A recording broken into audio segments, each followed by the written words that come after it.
धन्य है श्री राम, धन्य है।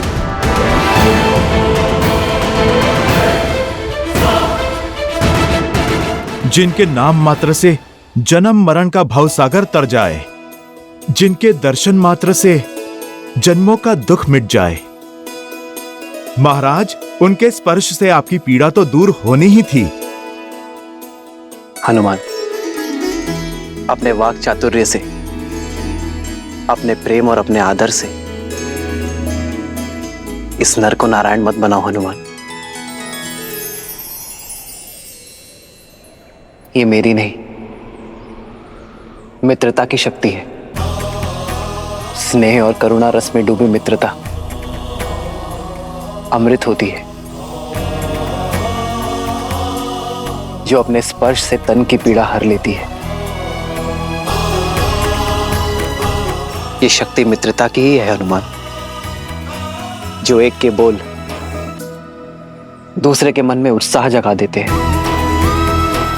यदि गुणगान गाना ही है हनुमान, तो मित्रता की करो, क्योंकि मित्रता से बड़ी इस संसार में और कोई शक्ति नहीं है। आप पर, आपकी मित्रता पर संदेह करने का पाप किया है मैंने, मुझे क्षमा कर दीजिए। बताइए, क्या आदेश है मेरे लिए? मित्र, आप बाली को पुनः युद्ध के लिए ललकारेंगे।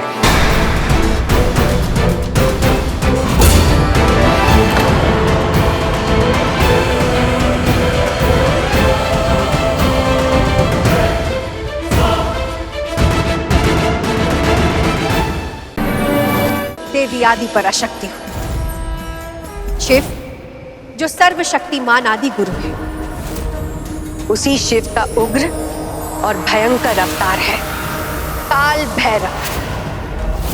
शिव का वो रूप जो सर्वप्रथम शिव से प्रकट होकर ब्रह्मदेव के 5वें अभिमानी शीश को काटकर उनके अहंकार का विनाश किया था। किंतु इस घटना के पश्चात प्रजापति दक्ष ने देखिए काल भैरव रक्षक शक्ति पीठ ही सिर्फ रापचिक टीवी पर। मैं जहां तुम्हें ले जा रहा हूं, वो स्थान मेरे लिए पवित्र और अत्यंत प्रिय है। लंका का सभागार। देखो, देखो इसकी भव्यता।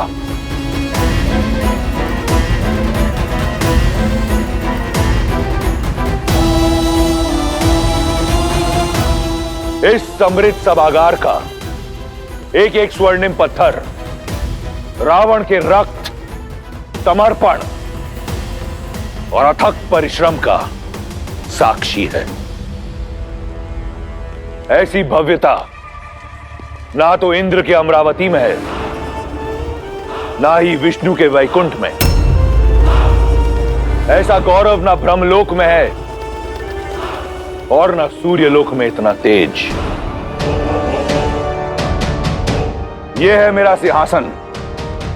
यहीं बैठकर मैं 10 लोकों पर शासन करता हूं। एक बार तुम मेरी पटरानी बन जाओगी तो इस सिंहासन पर मैं तुम्हें अपने साथ स्थान दूंगा। बस एक बार मेरा प्रस्ताव स्वीकार कर लो।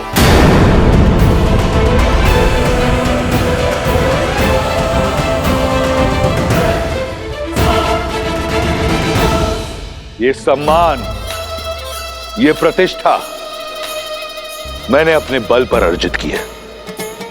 तुमने केवल 10 लोकों के स्वामी को देखा है, एक रक्षराज को देखा है। आज तुम दशानन को जानोगी।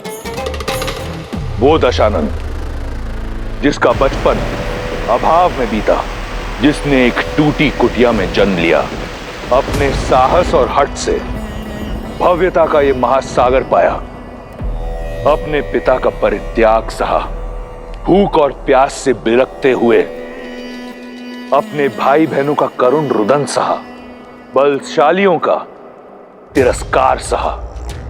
ऐसी अनगिनत कठिनाइयों की अनेक सीढ़ियां चढ़कर यहां तक पहुंचा हूं मैं।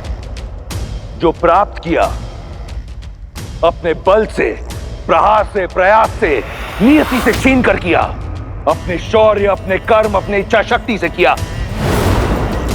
आज जो ये रावण तुम्हारे समक्ष खड़ा है, इसका निर्माता वो परमात्मा नहीं, स्वयं ये रावण है।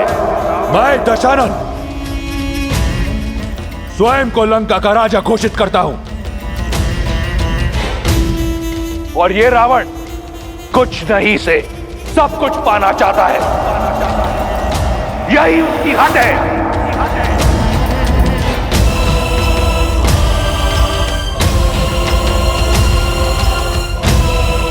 बस यही है लंकेश दशानन रावण की कथा, उसकी विजय गाथा। तुम्हारे राम की कथा क्या है? उसने क्या पाया, क्या अर्जित किया? कौन है राम? रघुवंश का कुल दीपक, राजा नेमी का पुत्र, राजमहल में जन्म लिया, सोने की थाल में रसोइयों से बना 56 भोग खाया। भाग्य ने राजकुमार बनाया उसे, परंतु उसके कर्मों ने एक तुच्छ वनवासी, जो वन के कांटों से लड़ने के लिए पादुका तक नहीं पहन सकता, जो 2 समय का भोजन नहीं ला सकता। अरे पति वो जो अपनी पत्नी की सुरक्षा कर सके, पुरुष वो जो अपनी स्त्री को श्रृंगार दे सके। क्या दिया है उस राम ने तुम्हें सीता? ऐसा क्या है कि तुम उस तुच्छ वनवासी से प्रीत लगाकर बैठी हो?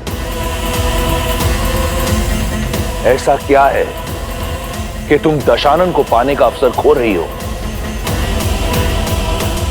क्या है राम मेरी तुलना में? यदि तुम्हारी विजय गाथा समाप्त हो गई हो तो मैं अपना उत्तर सुनाऊं? इसी की तो प्रतीक्षा में हूं मैं।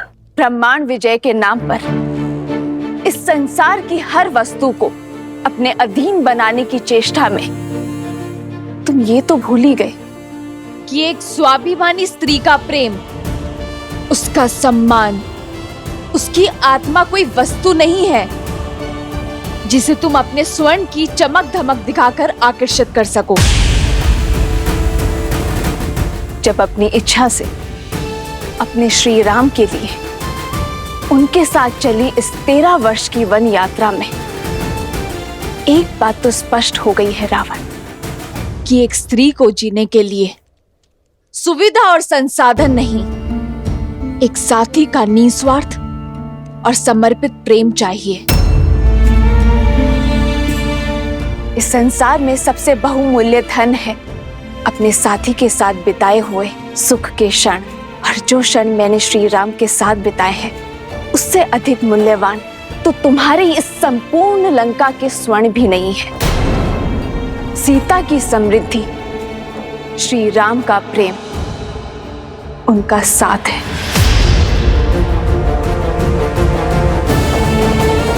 तुम अपनी संपत्ति दिखा रहे हो ना रावण, परंतु ये भूल गए संपत्ति अपनों से बनती है, उनके आदर और सम्मान से बनती है, भय से नहीं। तुम्हारे भाई है ना ये, कितना प्रेम और कितना सम्मान करते हैं ये तुम्हारा, या केवल भय है इन्हें तुमसे?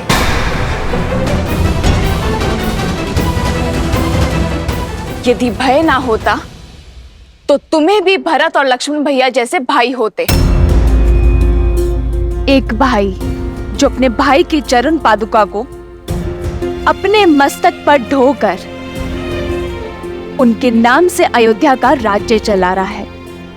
एक भाई जिसने अपने पत्नी, परिवार, सुख सुविधा को छोड़कर अपने भाई की ढाल बनकर उनके साथ वन में खड़ा है। वो प्रजा जो 14 वर्षों से प्रतीक्षा कर रही है कि कब राम नाम का सूर्य आएगा और कब उनके घर में दीपक जलेंगे।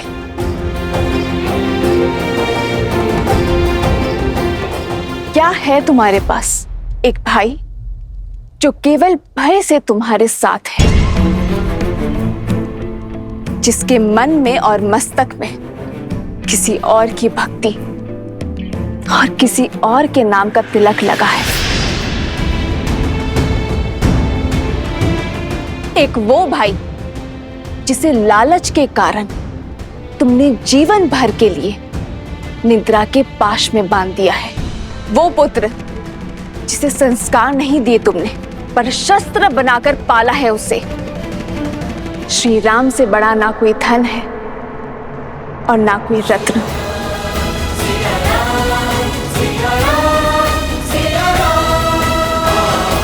जिस सीता को श्री राम ने अपने हृदय के सिंहासन पर बिठाया हो, उसे तुम इस स्वर्ण सिंहासन का लोभ दे रहे हो। जीते होंगे तुमने लोक,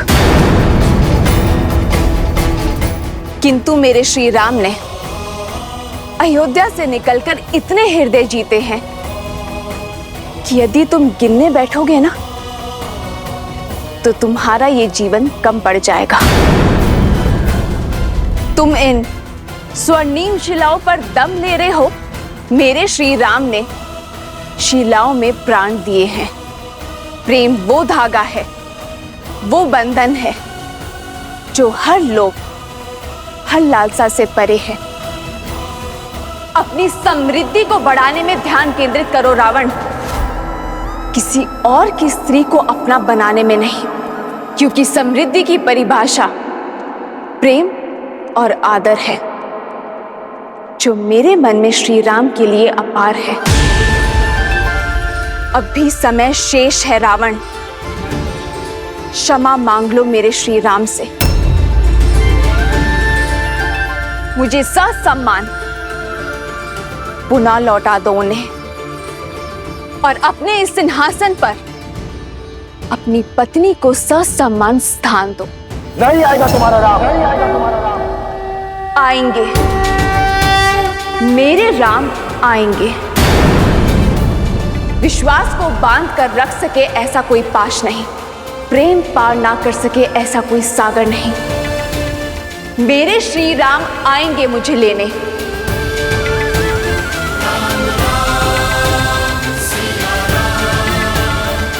मेरा विचार है हमारा संवाद समाप्त हुआ। अब मैं वाटिका में जाके अपनी समृद्धि का आनंद लेना चाहती हूँ। अपने श्री राम के साथ बिताए हर क्षण को स्मरण करने जा रही हूँ।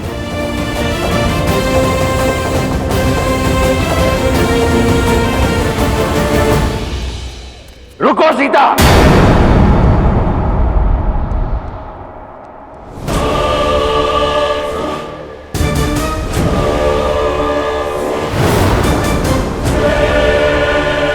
मेरे प्रेम को मेरी दुर्बलता समझने की भूल मत करना। मैं तुम्हारे समक्ष प्रेम का निवेदन लेकर आया था, याचना न ये। मेरे भीतर जल रही क्रोध की ज्वाला को मत भड़काओ। यदि मेरा हृदय तुम्हारे प्रेम से रिक्त हो गया तो ये क्रूर बन जाएगा।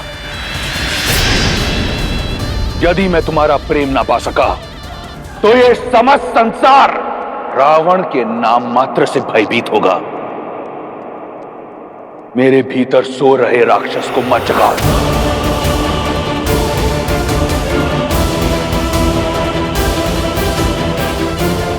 जिस रावण के समक्ष तुम राम के गुण गा रही हो, वो कोई साधारण राक्षस नहीं, राक्षराज रावण है। यदि मैं चाहूं तो इसी क्षण तुम्हारे राम का वध करके तुम्हारे मस्तक से यह सिंदूर मिटा सकता हूं, तुम्हारी गरिमा को कटोच सकता हूं, तुम्हारे सम्मान को रौंद सकता हूं। यह केवल मेरा प्रेम है जिसने मुझे रोका हुआ है। आने दो तुम्हारे राम को, मेरा सागर डुबा देगा उसे। स्मृतियां सजाना चाहती हो ना? जाओ, जाकर सजाओ, क्योंकि अब अपने राम को देख तो नहीं पाओगी तुम। विभीषण, इससे पहले कि मैं इसका अध्याय यहीं समाप्त कर दूं, ले जाओ इसे। लंका में तुम्हारे इस भाई का समय समाप्त होते हुए देख सकती हूं मैं। और जब छत गिरती है ना, तो दीवारें भी नहीं बचती विभीषण जी। विभीषण, विभीषण!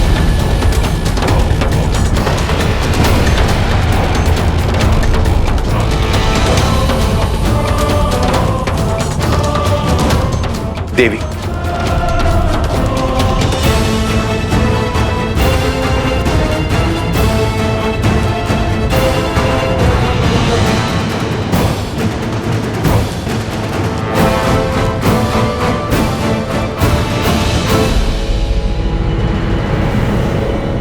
तिनके की भांति कुचल दिया मैंने आज उस विश्वासघाती सुग्रीव को। मेरे समक्ष ऐसे चीख रहा था जैसे गज के पांव के नीचे मूषक। इतना आनंद तो मुझे जीवन में कभी नहीं आया था जितना उस कायर की अस्थियां चटकाने में आया। ऋषिमुख पर्वत पर किसी गुफा में छुपकर अपने घाव सेक रहा होगा वो। समझ आया पुत्र अंगद? ये वीर भोग वसुंधरा है, अर्थात वीर को हर सुख भोगने का अधिकार होता है। बल सदा विजय होता है।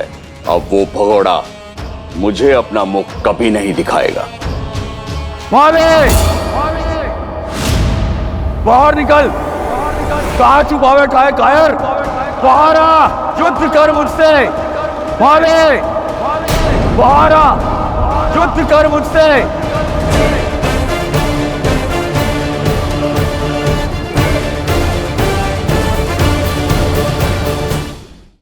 भैया, आपके कहने पर मैंने वानरराज सुग्रीव को पुष्पों की माला पहना तो दी है, परंतु क्या बाली एक बार पुनः बाहर आएगा? अवश्य आएगा लक्ष्मण। उसे सुग्रीव की ललकार नहीं, अहंकार की पुकार यहां लेकर आएगी।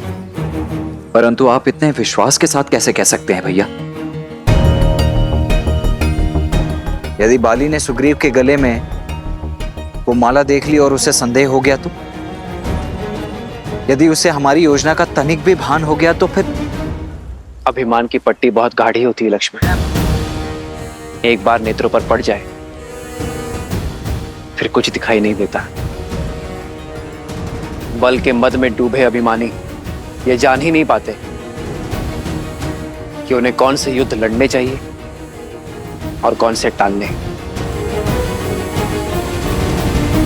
आज बाली का अहंकार ही उसे यहां तक खींच कर लाएगा। सुग्रीव से लड़ने अवश्य आएगा लक्ष्मण।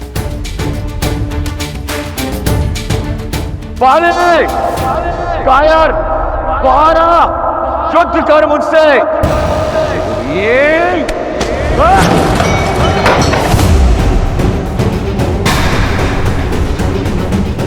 प्रतीत होता है सुग्रीव को हारने में आनंद आने लगा है। एक बार मृत्यु का सामना करके दोबारा लौटाए वो। उसने बाली को ललकारा है। इस बार ये ललकार समाप्त करके ही लौटूंगा। नहीं स्वामी, रुक जाइए। तनिक सोचिए, अभी कुछ प्रहर पहले ही आपसे पराजित और लज्जित होकर गए हैं सुग्रीव, और इतने शीघ्र आकर आपको पुनः ललकार दी है उन्होंने। स्वामी, मुझे शंका हो रही है। शंका ये करो कि इस द्वंद्व के पश्चात वो लौट पाएगा या नहीं। कायर लौट के आया है। अस्थियां तो पहले ही तोड़ चुका हूं। आज उसकी सांसों की माला भी तोड़ दूंगा। समझने का प्रयास कीजिए स्वामी। व्यक्ति ऐसा तभी करता है जब कोई षड्यंत्रघात हो या किसी शक्तिशाली मित्र का साथ हो। और गुप्तचरों ने हमें सूचित भी किया है कि सुग्रीव ने श्री राम के साथ संधि कर ली है। श्री राम की कीर्ति से तो आप भी अनभिज्ञ नहीं हैं। क्या हुआ बाले? भयभीत हो गया क्या? बाहर निकल वाले, कायर, कहाँ चुप के बैठा है? स्वामी, वाले, बाहर आ और लड़ मुझसे। नहीं स्वामी, यदि एक युद्ध नहीं लड़ेंगे तो कोई अनर्थ नहीं होगा। श्वेत वस्त्र पर कीचड़ का एक छींटा भी बहुत बड़ा दिखता है तारा। यदि मैंने ये युद्ध छोड़ दिया तो मेरी कीर्ति सदा के लिए कलंकित हो जाएगी। युद्ध और द्यूत का निमंत्रण एक राजा कभी नहीं छोड़ सकता। पिताजी, यदि बात आपके स्वाभिमान की है तो आज्ञा दीजिए मुझे। चाचा श्री से लड़ने मैं जाऊंगा। ये तो और बड़ा अपयश होगा पुत्र। अपने पिता के बल को कम आंकने का दुस्साहस मत करो। किष्किंधा का राजा अपना कर्तव्य अवश्य निभाएगा। आज तो सामने सुग्रीव खड़ा है। कल को यदि युद्ध की ललकार तुमने भी लगाई तो मैं तुमसे भी युद्ध करूंगा। स्वामी, तनिक ध्यान से देखिए, सुग्रीव के गले में पुष्पों की माला है।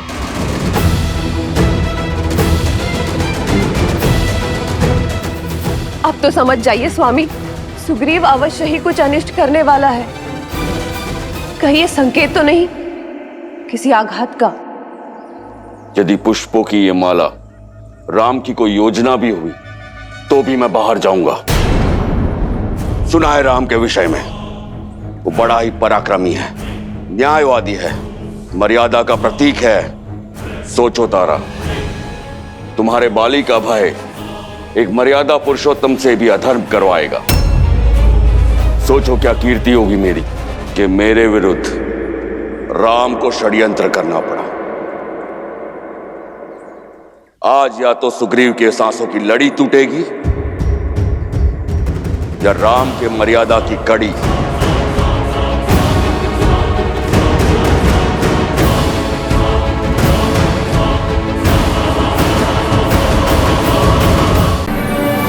देवी आदि पराशक्ति हूं। शिव जो सर्वशक्तिमान आदि गुरु है, उसी शिव का उग्र और भयंकर अवतार है काल भैरव। शिव का वो रूप जो सर्वप्रथम शिव से प्रकट होकर ब्रह्मदेव के 5वें अभिमानी शीश को काटकर उनके अहंकार का विनाश किया था। किंतु इस घटना के पश्चात प्रजापति दक्ष ने देखिए काल भैरव रक्षक शक्ति पीठ ही सिर्फ रापचिक चिक टीवी पर।